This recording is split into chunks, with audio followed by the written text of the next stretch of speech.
শাদী ছাড়া সন্তান জন্ম দেওয়া হারাম।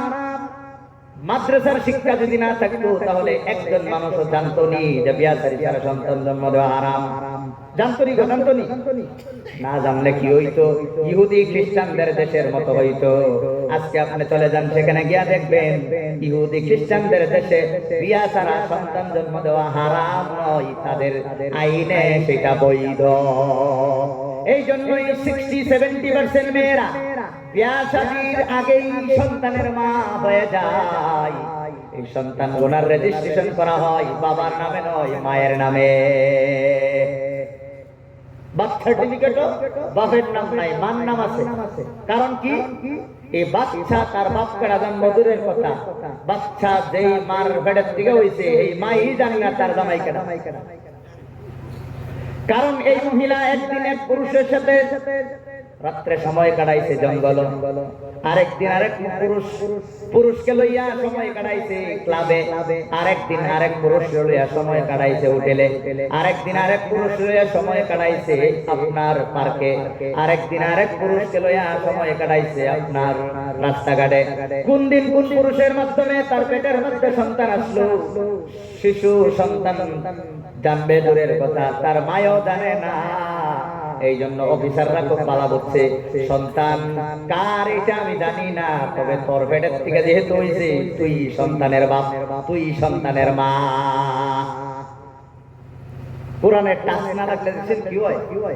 আমরা স্কুল কলেজ ইউনিভার্সিটি কইরাও জানি হারাম, কিন্তু তারা জানে না কেন? তারা কোরআন পড়ছেও না, কোরআনের ভূগোল আইছেও না, সও লাগছে না। বাতি এনে করে শৈল্য জ্বলে না উপরে জ্বলে, এনে করে দেখা যাকে এই বাতির লাইটের ছোঁয়া লাগছে, এনে করে লাগছে না নাই? এলে কি আইনে রাউল চালা হয়েছে? আসলে তো এনে করে শৈল্য লাগছে নাই, লাইট হলো উপরে, উপরের লাইট কে আপনাদের শৈল্য পড়ছে, এলে কি এই লাইটের ফসল কে পড়ছে কারণে আইনে রাউল চালা হয়েছে। ঠিক মাদ্রাসার মধ্যে বিয়া শাদী ছাড়া সন্তান জন্ম দেওয়া হারামের এই কথাটার বাতি জ্বলে মাদ্রাসায়, এই বাতি গিয়া লাগে আমাদের মুসলমান স্কুল কলেজ ইউনিভার্সিটি লেখাপড়া করা মুসলমান ছেলে মেয়েদের অন্তরে। কথা বলেন ঠিক কিনা? এই ছোঁয়া লাগছে কারণে তো বের হয়েছেন যে হারাম। এই জন্য মাদ্রাসা না থাকলে মানুষ মানুষ হয়ে থাকতে পারে না।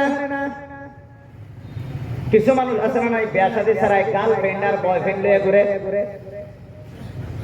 তারা কি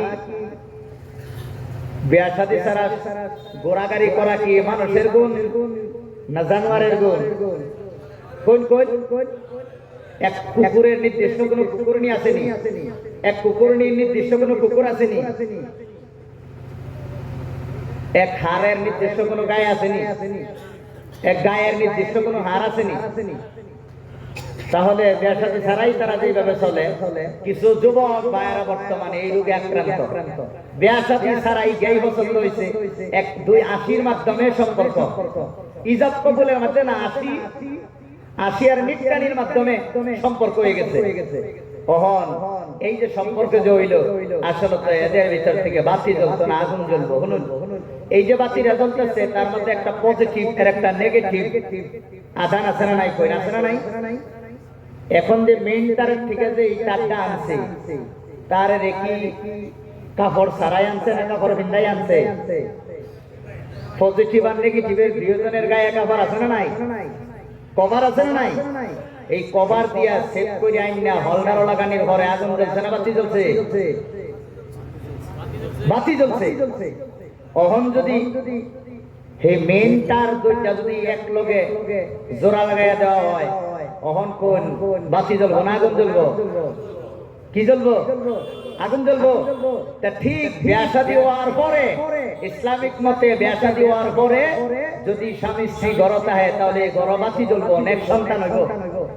আর যদি এই ঘরের মধ্যে আমার আগেই পথে ঘাটে রাস্তাঘাটে পার্কে আর বাগানে আর জঙ্গলে যদি একত্রিত হয়ে যায় দুই তার, তাহলে কোন বাতি জ্বলবো না, মহা আগুন জ্বলবো।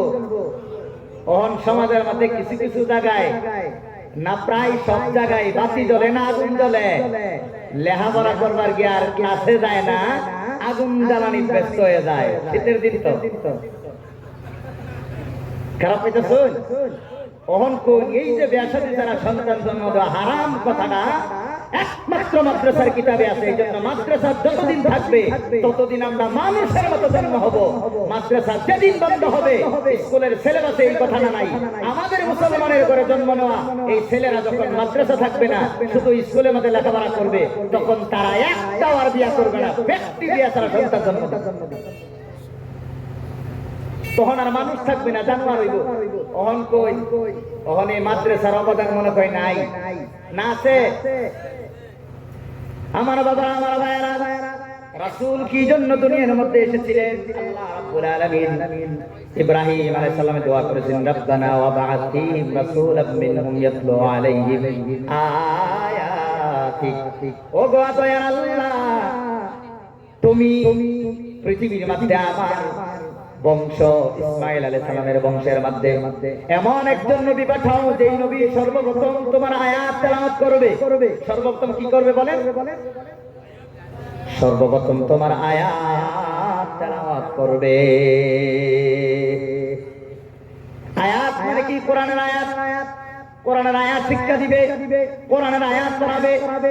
এই জন্য কেউ যদি দ্বীনের কাজ করতে চায়, কেউ যদি মুবাল্লিগ হতে চায়, দ্বীনের দায়ী হতে চায়, তার এক নম্বর কোয়ালিটি থাকতে হবে, সে যদি শুদ্ধ করে কোরআন তেলাওয়াত করতে পারে, তাহলে তার ইজাজত আছে, সে অন্যকে দাওয়াত দিবে।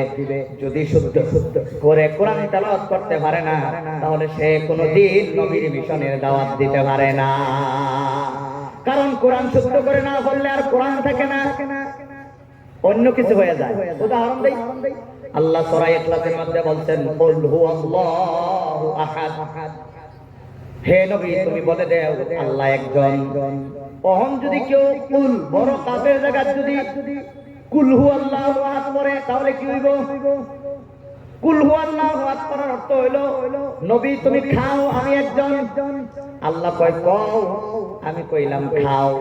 কইন কোরআন কও না খাও? কোরআনও কি আছে? কও আছে না খাও আছে?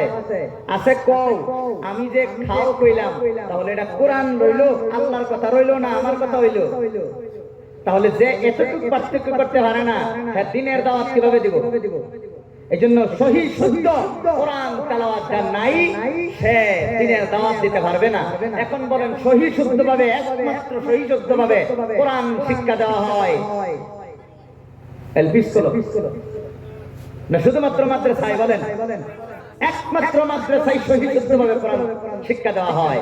রাসূলের প্রথম মিশন যদি বাস্তবায়িত করতে হয়, তাহলে আমাদের লাগবে মাদ্রাসা। অন্যথায় আল্লাহর কোরআন থাকবে না, কোরআন থাকবে না, অন্য কিছু হয়ে যাবে। এই জন্য রাসূল সর্বপ্রথম কোরআনের তেলাওয়াত করতেন। এই তেলাওয়াত শুনে শুনে অনেক মানুষ মুসলমান হয়েছেন, অনেক দিনের মুসলমান হয়েছেন। কোরআন আরবি ভাষাভাষীর মানুষের শুনে শুনে অনেকেই মুসলমান হয়ে গেছে। কোরআন তেলাওয়াত শুদ্ধ করার